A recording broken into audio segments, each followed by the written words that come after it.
বেগম খালেদা জিয়া বাংলাদেশের রাজনীতিতে ছিলেন এক বিরল ব্যক্তিত্ব। তিনি তার নীতি, দেশের স্বাধীনতা ও সার্বভৌমত্ব এবং গণতন্ত্রের প্রশ্নে কখনো আপোষ করেননি, এমন মন্তব্য করেছেন বিএনপির মহাসচিব মির্জা ফখরুল ইসলাম আলমগীর। বলেন, সংগ্রাম করে কারাভোগ করেছেন, কিন্তু কখনো এই দেশ ছেড়ে চলে যাননি।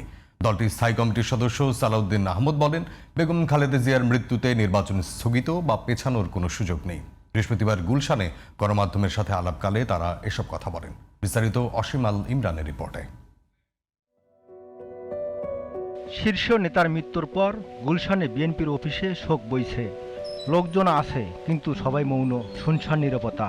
বৃহস্পতিবার শূন্যতা নিয়ে অফিসে প্রবেশ করেন বিএনপির মহাসচিব মির্জা ফখরুল ইসলাম আলমগীর, স্থায়ী কমিটির সদস্য নজরুল ইসলাম খান, সালাউদ্দিন আহমদ সহ অনেকে।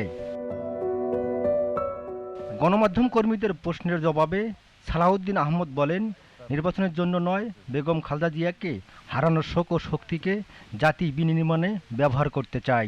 আমরা সত্যিকার অর্থে দেশনেত্রী বেগম খালেদা জিয়ার শোককে শক্তিতে পরিণত করতে চাই, কিন্তু এটা দলীয় ভিত্তিতে নির্বাচনের কাজে আমরা ব্যবহার করার মতো এত সংকীর্ণ আমরা নই। নির্বাচন পিছনে কোনো আইনি সুযোগ নেই। বাছাইয়ের পরে এবং প্রতীক বরাদ্দের পরে যদি সেটা হতো, সেই ক্ষেত্রে আইনগত জটিলতার কারণে স্থগিত হতো। এখন সেই পরিস্থিতি নাই, যেহেতু বাছাইয়ের আগেই তিনি নেই।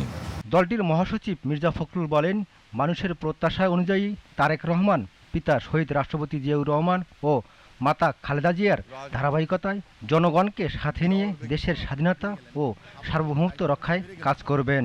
দেশের মানুষ গণতন্ত্রকে প্রতিষ্ঠার দিকে যে কর্তব্য পালন করা, সেই কর্তব্য তারা পালন করবে এবং আগামী নির্বাচনকে সুষ্ঠু, অবাধ, নিরপেক্ষ করে এই দেশের পক্ষেই যে শক্তি আছে বাংলাদেশ জাতীয়তাবাদী দল, সেইটাকে তারা বিজয়ী করবে বলে আমি মনে করি।